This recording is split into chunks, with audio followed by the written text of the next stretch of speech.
ভাবুন তো, এটা বিশাল এক চ্যাম্পিয়নশিপ ম্যাচের শেষ মিনিট। মেসি নিখুঁতভাবে ডিফেন্সের ফাঁক দিয়ে বল বাড়িয়ে দিলেন। রোনালদো দুইজন খেলোয়াড়কে পেছনে ফেলে দৌড়ে এসে জোরে শট নিলেন গোলের দিকে। তারা একে অপরকে জড়িয়ে ধরল। গ্যালারি উল্লাসে ফেটে পড়ল। এটা বাস্তবে ঘটতে চলেছিল, শুধু একবার নয়, ৫ বার।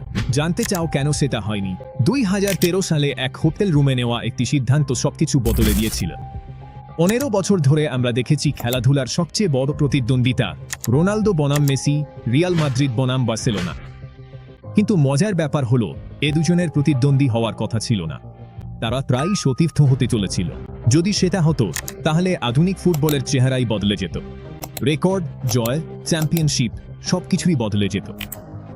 তিনটি দল প্রায়ই এটা বাস্তবায়ন করতে চলেছিল। তারা ব্যর্থ হওয়ায় তাদের ক্ষতি হয়েছে বিলিয়ন ডলারেরও বেশি। চলুন কথা বলি কিভাবে এই স্বপ্নটা প্রায় সত্যি হতে চলেছিল। এটা শুধু স্বপ্ন নয়, এটা সত্যি ঘটার খুব কাছাকাছি ছিল। গ্রীষ্ম ২০১৩, প্যারিস চুক্তি। ক্রিস্টিয়ানো রোনালদো তখন রিয়াল মাদ্রিদে অসন্তুষ্ট ছিলেন। আর চুক্তি নিয়ে সমস্যা হচ্ছিল এবং তিনি অবহেলিত বোধ করছিলেন। গোপন কথা হলো, তার এজেন্ট প্যারিসে পিএসজি কর্মকর্তাদের সঙ্গে গোপন বৈঠক করেছিলেন। চুক্তিটা কি ছিল? রোনালদো ও মেসি দুজনকে একসঙ্গে প্যারিসে খেলানোর জন্য ৩০০ মিলিয়ন ইউরো। পিএসজির মালিকরা যে কোনো মূল্য দিতে প্রস্তুত ছিলেন। আমরা মোটামুটি আধা বিলিয়ন ইউরোর কথা বলছি। ভক্ত আর স্পন্সরদের থেকে তারা যে টাকা পেত, সেটা অবিশ্বাস্য হতো। কল্পনা করো, দুজনকে একসঙ্গে একই দলে খেলতে দেখা। কিন্তু একজন মানুষ এটা থামিয়ে দিয়েছিলেন, কার্লো আনচেলত্তি। তিনি রোনালদোকে আরেক বছর থাকার জন্য রাজি করান। সেই বছরেই রিয়াল মাদ্রিদ তাদের ১০ম চ্যাম্পিয়ন্স লিগ ট্রফি জেতে। কিন্তু এটা আবারও ঘটতে চলেছিল। ম্যানচেস্টার সিটির পরিকল্পনা। এরপর চেষ্টা করেছিল ম্যানচেস্টার সিটি। পেপ গার্দিওলা তখনই তাদের কোচ হয়েছিলেন।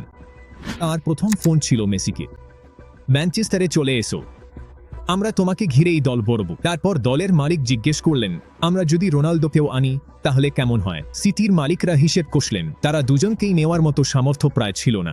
পরিকল্পনাটা ছিল সহজ, ২০১৬তে মেসিকে নেওয়া, তারপর ২০১৭তে রোনালদোকে নেওয়া। ৬ মাস ধরে তারা গোপনে এই ডিল নিয়ে কাজ করছিল। কোথায় গন্ডগোল হলো? মেসির বাবা বিশ্বাসই করেননি যে সিটি আসলেই রোনালদোকে আনতে পারবে। ওই প্রতিশ্রুতি না থাকায় মেসি বার্সেলোনাতেই থেকে গেলেন। কিন্তু সবচেয়ে কাছাকাছি সুযোগটা এসেছিল ২০১৮ সালে। এটা সত্যিই চমকে দেওয়ার মতো। ২০১৮ সালের গ্রীষ্মে জুভেন্টাস ১০০ মিলিয়ন ইউরো দিয়ে ক্রিস্টিয়ানো রোনালদোকে দলে নেয়। সবাই অবাক হয়ে গিয়েছিল। কিন্তু কয়েক বছর পর ভেতরের সূত্রে জানা গেল এক অবিশ্বাস্য তথ্য। তারা শুধু রোনালদোকেই চায়নি, তারা দুজনকেই চেয়েছিল। একজন প্রাক্তন জুভেন্টাস ডিরেক্টর ২০২২ সালে ইতালিয়ান মিডিয়াকে তাদের গোপন পরিকল্পনার কথা জানান। প্রথম ধাপ, রোনালদোকে দলে নেওয়া এবং প্রথম বা দ্বিতীয় বছরেই চ্যাম্পিয়ন্স লিগ জেতা। দ্বিতীয় ধাপ, ২০২১ সালে মেসির চুক্তি শেষ হলে তাকে রোনালদোর পাশে শেষ কয়েক বছর খেলার প্রস্তাব দেওয়া। তারা ইতিমধ্যেই সেই পরিকল্পনা তৈরি করে রেখেছিল। তোমার সবচেয়ে বড় প্রতিদ্বন্দ্বীর সঙ্গে শেষবারের মতো চ্যাম্পিয়ন্স লিগ জিতো। সত্যিও নয়, সতীর্থ হিসেবে অবসর নাও। ভাবুন তো, মেসি আর রোনালদো একই দলে খেলছে। এতটাই কাছাকাছি ছিল ব্যাপারটা। কিন্তু রোনালদোকে নিয়ে জুভেন্টাস কখনোই চ্যাম্পিয়ন্স লিগ জিততে পারেনি। পরিকল্পনাটা ব্যর্থ হয়। ২০২১ সালের মধ্যে কোভিডে আর্থিক ক্ষতির কারণে তারা মেসিকে নিতে পারেনি।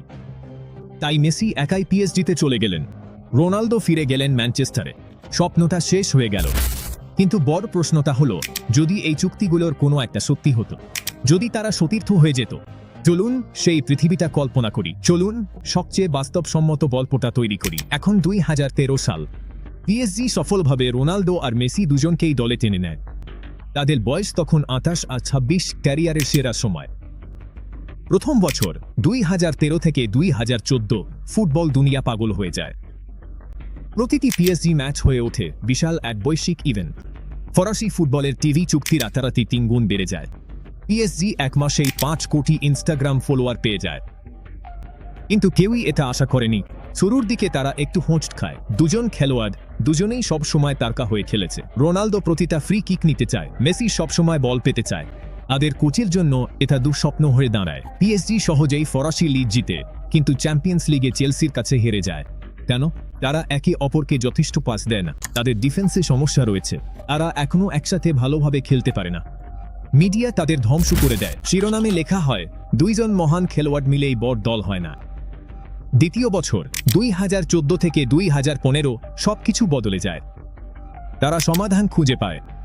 মেসি একটু পেছনে নেমে খেলে এবং সুযোগ তৈরি করে। রোনালদো গোল করার দিকেই বেশি মনোযোগ দেয়। তারা একে অপরকে পুরোপুরি বুঝতে শুরু করে। পরিসংখ্যান অবিশ্বাস্য। মেসি সব ম্যাচ মিলিয়ে 32টি অ্যাসিস্ট, রোনালদো 61টি গোল। পিএসজি সবকিছু জিতে নেয়, ফরাসি লিগ, ফরাসি কাপ, আর হ্যাঁ, চ্যাম্পিয়ন্স লিগও।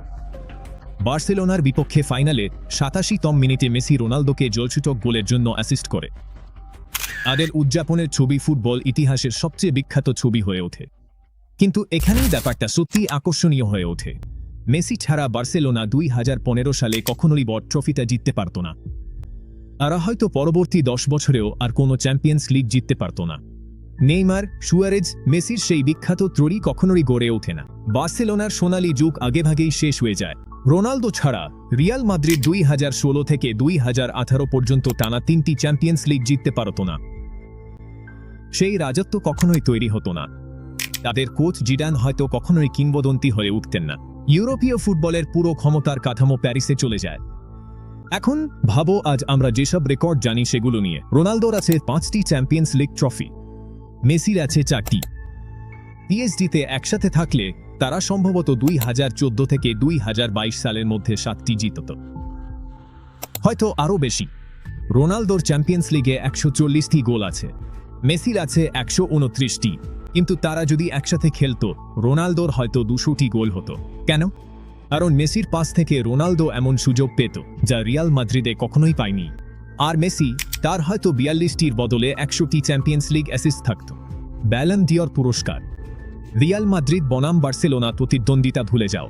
এটা হয়ে যেত সতীর্থদের মধ্যে প্রতিদ্বন্দ্বিতা। সম্ভবত 2014 থেকে 2021 পর্যন্ত তারা পুরস্কারগুলো সমান ভাগে ভাগ করে নিত। কিন্তু এখানে একটা মোড আছে, তারা হয়তো একসাথে পুরস্কার জিতত। ভাবতে পারো, দুজন একসাথে ট্রফি তুলছে। কিন্তু থামো, আরও চমকপ্রদ কিছু আছে। পিএসজির সাফল্যের কারণে আর্জেন্টিনা আর পর্তুগাল দুদলই আরও আত্মবিশ্বাসী হয়ে ওঠে। কেন? কারণ মেসি আর রোনালদো তাদের ক্লাবে সবকিছু জিতে নিচ্ছে। চাপ কমে যায়। আর্জেন্টিনা হয়তো 2014 সালের বিশ্বকাপ জিততে পারত। জার্মানির বিপক্ষে সেই ফাইনালে রোনালদোর সঙ্গে চ্যাম্পিয়ন্স লিগ জিতে আত্মবিশ্বাসী মেসি, তারা জিতে যায়। রোনালদো আরও ভালো ফর্মে থাকলে পর্তুগালও হয়তো 2016 সালের ইউরো জিতত। কিন্তু এখানে অন্ধকার দিকটা আছে। যদি তাদের ক্লাবের সাফল্য তাদের খুব বেশি স্বস্তিতে ফেলে দেয়, যদি তারা কখনোই দেশের হয়ে কিছু না জেতে, কারণ তারা পিএসজিতে সবকিছু আগেই জিতে নিয়েছে, তাহলে পুরো বিতর্কটাই বদলে যায়। এটা আর মেসি বনাম রোনালদো থাকে না। এটা হয়ে যায় মেসি, রোনালদো বনাম পেলে, ম্যারাডোনা, একটা জুটি বনাম একক কিংবদন্তির লড়াই। কিন্তু আসলেই কি হতো? আর ফুটবল কর্মকর্তারা 2013 সালেই এটা বুঝে গিয়েছিলেন। যদি মেসি আর রোনালদো সতীর্থ হয়ে যেত, তারা শুধু জিততেই না, তারা ফুটবলকেই ভেঙে দিত। একবার ভাবুন তো, বাকি সব দলই গুরুত্বহীন হয়ে পড়ত। পিএসজি যখন আছে, তখন অন্য খেলা দেখার দরকার কি? চ্যাম্পিয়ন্স লিগ হয়ে যেত একেবারে অনুমেয়। অন্যান্য লিগের টিভি রেটিং পড়ে যায়। পিএসজি আর বাকি সবার মধ্যে টাকার ব্যবধান এমন হয়ে যায় যা আর কখনোই পূরণ করা সম্ভব নয়। অন্যান্য দলগুলো স্পন্সর, খেলোয়াড়, দর্শক কোনোটার জন্যই আর প্রতিযোগিতা করতে পারে না। ইউইফা সম্ভবত এটা ঠেকাতে নতুন নিয়ম বানাত। লাক্সারি ট্যাক্স, বেতন সীমা, কিছু একটা। কারণ মেসি আর রোনালদোকে নিয়ে পিএসজি শুধু জিততই না, তারা জয়কেই একঘেয়ে করে দিত। এবং এবার আসলেই সবচেয়ে বিতর্কিত ব্যাপারটা বলছি, তাদের ব্যক্তিগত কিংবদন্তি হয়তো আসলে আরও খারাপ হতো। আমার সঙ্গে থাকুন। এখন তারা কিংবদন্তি কারণ তাদের মধ্যে প্রতিদ্বন্দ্বিতা আছে, বিতর্ক আছে, রিয়াল মাদ্রিদ বনাম বার্সেলোনা যুদ্ধ আছে, কে সেরা, এই তর্কটা 15 বছর ধরে চলছে। এটাই তাদের শুধু ফুটবল খেলোয়াড়ের চেয়ে বেশি কিছু বানিয়েছে। এটাই তাদের গ্লোবাল আইকন বানিয়েছে। সহখেলোয়াড় হিসেবে তারা কেবলমাত্র একটা সুপার টিমের খুব ভালো খেলোয়াড়। যেমন কোনো তারকা খেলোয়াড় ইতিমধ্যেই দুর্দান্ত কোনো দলে যোগ দেয়, অবশ্যই আধিপত্য বিস্তার করত, কিন্তু কোনোভাবে একটু কম বিশেষ মনে হতো। প্রতিদ্বন্দ্বিতাই তাদের অমর করেছে। একসাথে থাকলে তারা হয়তো শুধু চমৎকারই হতো। আর হয়তো, শুধু হয়তো, এটাই কারণ যে এটা কখনো হয়নি। টাকার জন্য নয়, চুক্তির জন্য নয়, বরং ভেতরে ভেতরে সবাই বুঝত কিছু প্রতিদ্বন্দ্বিতা যে কোনো অংশীদারিত্বের চেয়েও বেশি মূল্যবান। প্রতিযোগিতাই সেই মহত্ব সৃষ্টি করেছে। বিচ্ছিন্নতাই কিংবদন্তি তৈরি করেছে। প্রতিদ্বন্দ্বিতাই তাদের অমর করেছে। তাহলে কি হতো যদি রোনালদো আর মেসি এক দলে খেলতো? ফুটবল আরও বেশি আধিপত্য বিস্তার করত, রেকর্ডগুলো আরও অবিশ্বাস্য হতো, পিএসজির এমন এক রাজত্ব হতো যা আধুনিক খেলাধুলার ইতিহাসে আগে কখনো দেখা যায়নি। কিন্তু আমরা কিছু বিশেষ হারিয়ে ফেলতাম। আমরা খেলাধুলার ইতিহাসের সবচেয়ে বড় প্রতিদ্বন্দ্বিতাটা হারিয়ে ফেলতাম।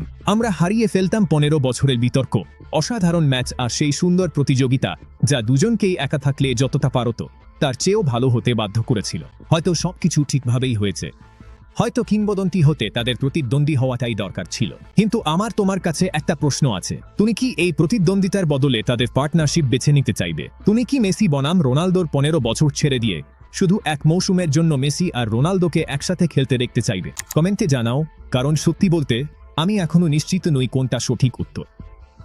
আর যদি ফুটবলে আরও কিছু অসম্ভব পরিস্থিতি দেখতে চাও যেগুলো প্রায় ঘটেই যাচ্ছিল, তাহলে এখনই তোমার স্ক্রিনে থাকা ভিডিওটা দেখে নাও। তুমি বিশ্বাসই করতে পারবে না 2009 সালে কি হতে চলেছিল।